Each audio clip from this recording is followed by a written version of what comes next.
What are Macbeth's primary? What is he trying to accomplish? What is his whole goal? What is everything he do? What is focused around in this section? Sebastian. He wants to keep his power. He wants to keep his power. He wants to hold on to his power, doesn't he? Now that he's got it, he doesn't want to let go. And he'll do anything, won't he, to keep it? That's correct. I mean, look at what he'll do to keep his power. He'll kill more families. Get rid of Macduff, get rid of his whole family. Just kill them all.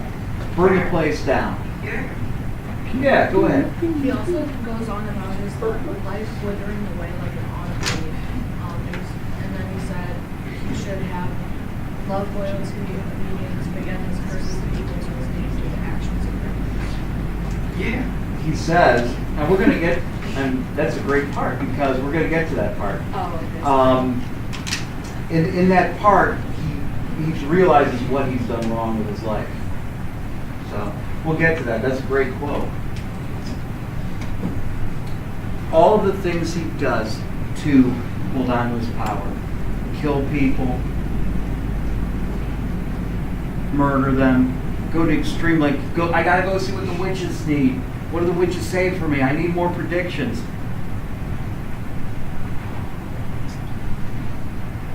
Listen, I'm going to bring the magic of Macbeth to life. Tell me what Lady Macduff is saying in these words that I'm going to read. Robbie, would you mind? Okay. No. He's paralyzed. It's not even on the right page. Robbie does what Robbie wants. Look at the ceiling. His world. Last time he did what he wants, he got shot. It's his rule.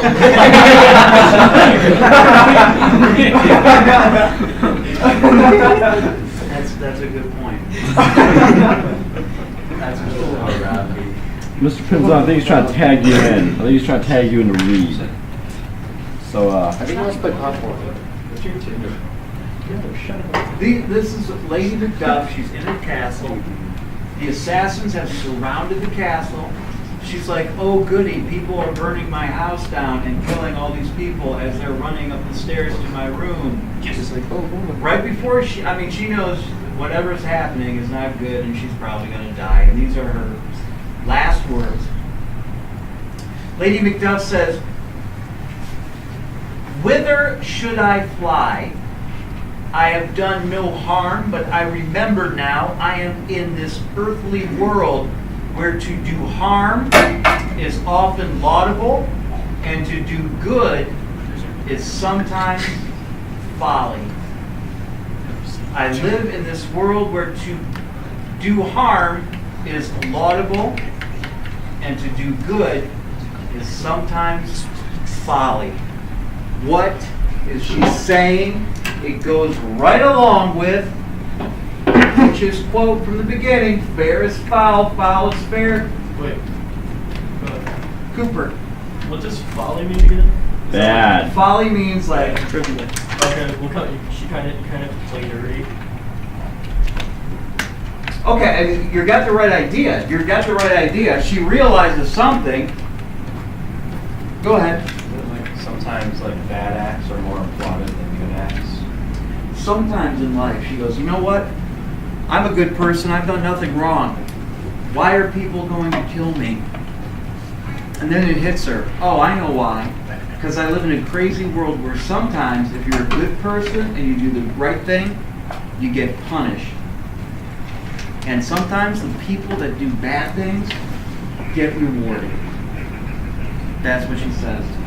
And that goes right along with fair is foul, foul is fair. Sometimes what appears to be good is bad, and sometimes what appears to be bad is good. It goes right along with that theme.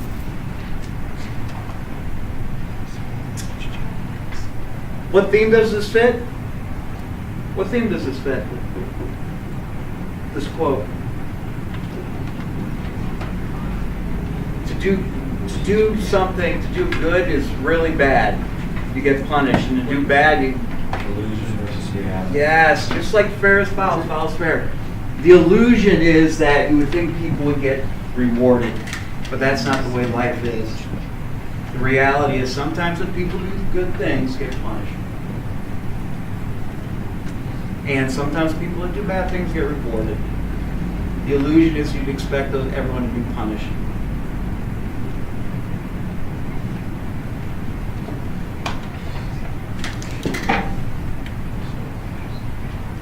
Let's look at Lady Macbeth. Let's look at Lady Macbeth. This is right before she's going to kill herself in the next scene or two. We know that, but this is what she's saying. People are like, what is her problem? She's walking in her sleep. She's talking about blood, washing her hands.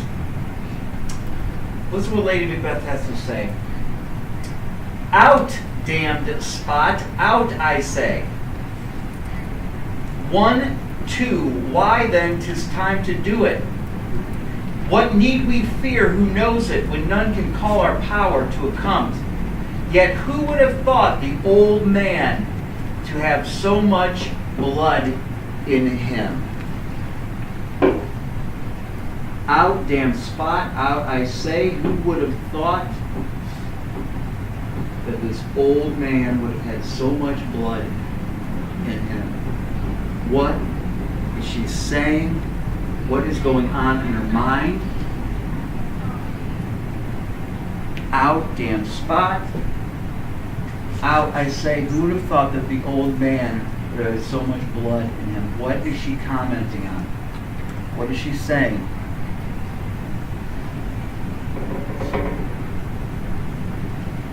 Neil? She's talking about like Macbeth and like his like how like how do you say, how like ruthless he became or something like that. Okay. She's definitely referencing things that have happened in the past. She's talking about like when she killed the king when they did. When they killed the king. And when she killed him, she was like, oh yeah, it's fine, whatever. And she didn't realize that she'd have so much guilt afterwards. Listen, she didn't feel a lot of guilt before. And now that as time has gone on, she feels a ton of guilt. She feels a ton of guilt. And she can't get rid of it. It's bothering her. It's eating away at her. She can't get the blood off of her hands. That's exactly what Macbeth said earlier. But that's one. That's one. There's another thing she's saying in there too. Who would have thought that the old man had so much blood in him? What else is she talking about? He keeps bleeding and bleeding.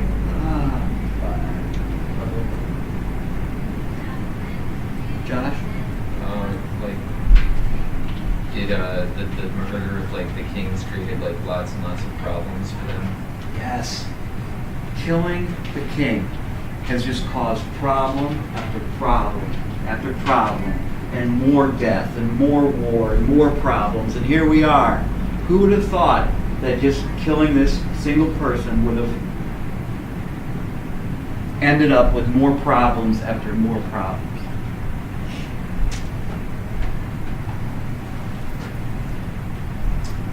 Lady Macbeth and Macbeth. How have they changed? Now that we're at the end of the story, how have they changed?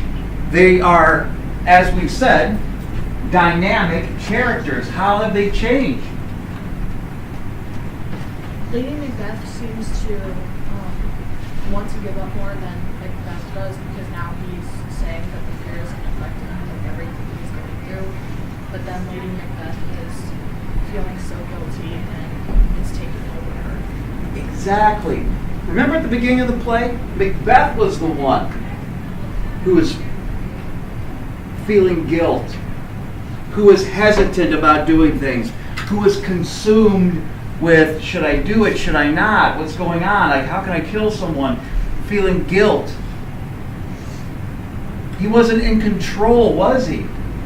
He was seeing like ghosts at the table. Ah. And Lady Macbeth was the one, hey, calm down, settle down. Why do you feel guilty? Just get over it. And now Lady Macbeth, right? Lady Macbeth is the one who's not in control. Sleepwalking, washing her hands. Feeling immense guilt. How much guilt does Macbeth feel in this part of the play? 0. As of now, no. 0. 0. None. Kill them all. Go kill Banquo, my friend. Go kill Macduff and his family. Who's Banquo? And is Macbeth in control? I mean, does he know what he's doing? Is he walking around, seeing things, walking into walls, seeing ghosts, floating daggers? No, he's pretty with it. I mean, he's enough to keep the castle together, have his own little army, understand what's going on, plotting, planning, whatever. Dynamic. Good spot, Tate. Also, at the beginning of the play, Lady Macbeth, remember what she kept saying to Macbeth? You're a coward. You're weak. You don't have what it takes. How has that changed at the end? It's the opposite. He has all the power. Sydney. He has like so much power and he thinks that he can like do anything because he has so much power. He feels he has so much power he can do anything. Let me ask you this. Who took the easy way out and who fought to the very end? Sebastian? Macbeth took the easy way out. When Lady Macbeth took the easy way out, when she knew she was in trouble and things were looking bad, I can't take it.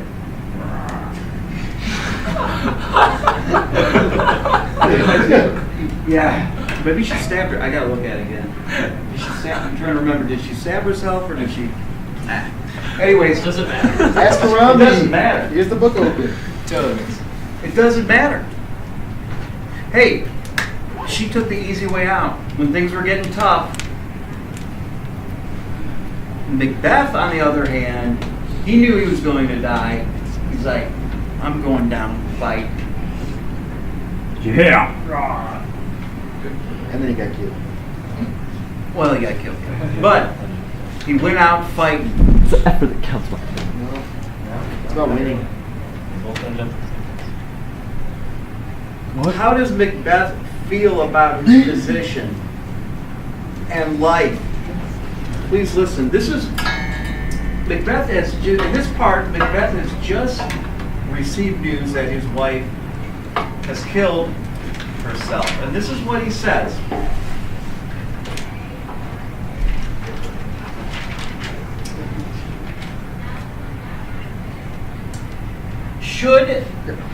She should have died hereafter. There would have been a time for such a word. Tomorrow and tomorrow and tomorrow creeps in a petty pace from day to day, to the last syllable of recorded time, and all our yesterdays have lighted fools the way to dusty death. Out, out, brief candle, life's but a walking shadow, a poor player that struts and frets his hour upon the stage, and then is heard no more. It is a tale told by an idiot full of sound and fury, signifying nothing. Macbeth says, life, out, brief candle, out. Life is but a short play with actors that do nothing but randomly walk around, and this story is told of life by an idiot. What is he saying in that section? Just as his wife just died. Out, out, brief candle. Life is a play told by an idiot with random actors just walking around the stage.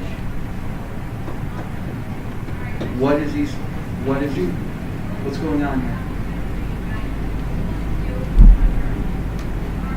Robbie. That this world is like cruel and unforgiving. The world is cruel. It's unforgiving. And nothing we do matters. I don't think he means that, but when he says the person who wrote this play, this story is told by an idiot, who's the idiot you think he's referring to? God. I think he's referring to himself. Ah. He realizes now life is short. I'm an idiot who created all of this nonsense. I created this myself. Brooke had an awesome quote. This is a part of the play where he realizes he's made a mistake. Did you get that, Josh? It's rude.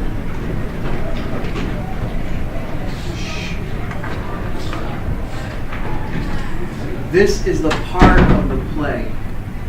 Remember we said tragic heroes realize their mistakes and it's too late? This is it.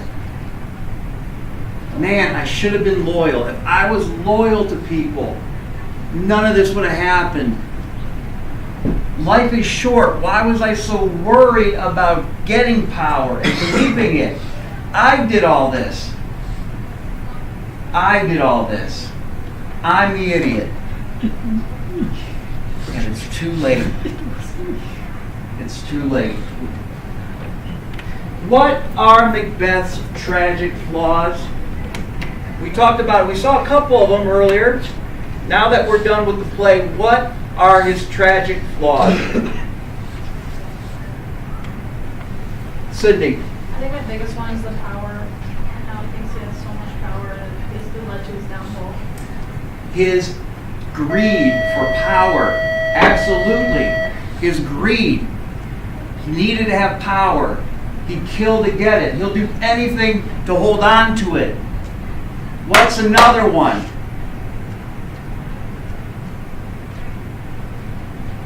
Josh? Arrogance. Arrogance. He felt at many times like, yeah, who could kill me? Everyone's born from a woman. It's all going to work out. Feels no remorse. He feels, let me rephrase that, because he does at certain points in the play. You know, even at the end he realizes, you know. But how about this? Who's he mostly concerned with? Himself. Yeah, himself. Himself. He's more concerned about himself and his power and keeping it. I mean, he has no care for anyone else. I don't care if, you know, if you have to kill Macduff's kids, just make sure everyone in that house is dead. Just so I can keep my power.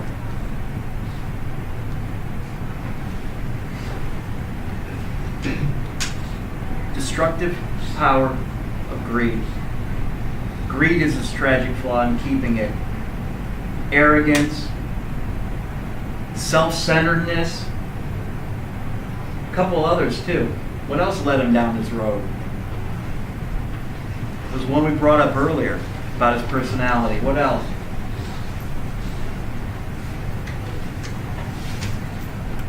Cam, what do you think? You like this kind of stuff.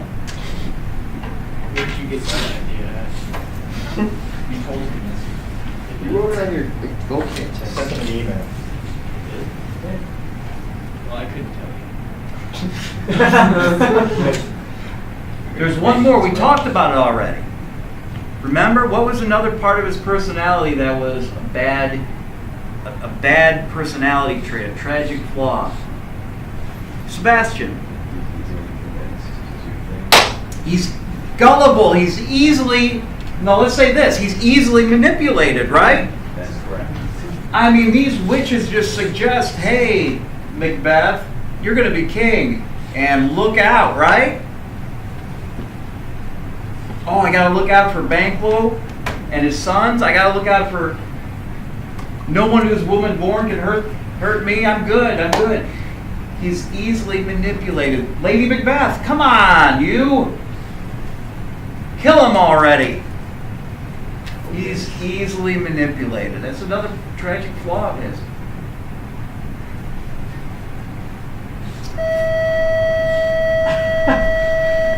Finally, what themes are present in this section of the play?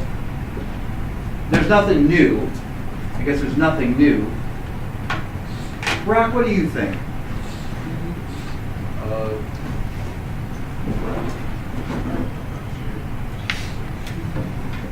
Okay. I haven't heard from Montana yet today. He's bad. Greed is a destructive force. You make everything sound so unintelligent. You look at It was the right answer. That's how he says it. You're right. Greed is bad. a destructive force. What else? We saw that one. That one's obvious. Yeah, go ahead, Brooke. Come on now. You like this stuff. The quote that I found, I wasn't sure if it was directed towards Macbeth, but it says, "My lord, your son has paid the soldier's price death. He would only live long enough to become a man, and as soon as he proved that, he was a man by fighting like one and died." Was that towards Macbeth? Is that right at the end? Yeah. Okay. Yeah. Because, and you know why? And you know, someday in college you might take a look at these in more depth. And you're like, oh, we're reading Macbeth again in college?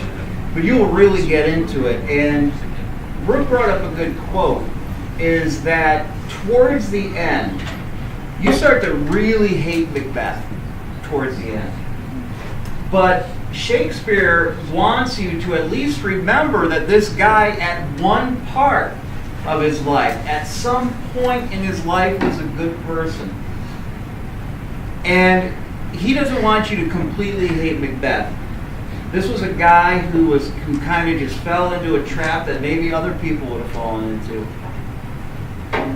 And he was a good person at one point, and he was brave. He fought to the end. The importance of honor and loyalty. Macbeth said, I wish I would have been a little more loyal. I wish I would have been a little more honorable.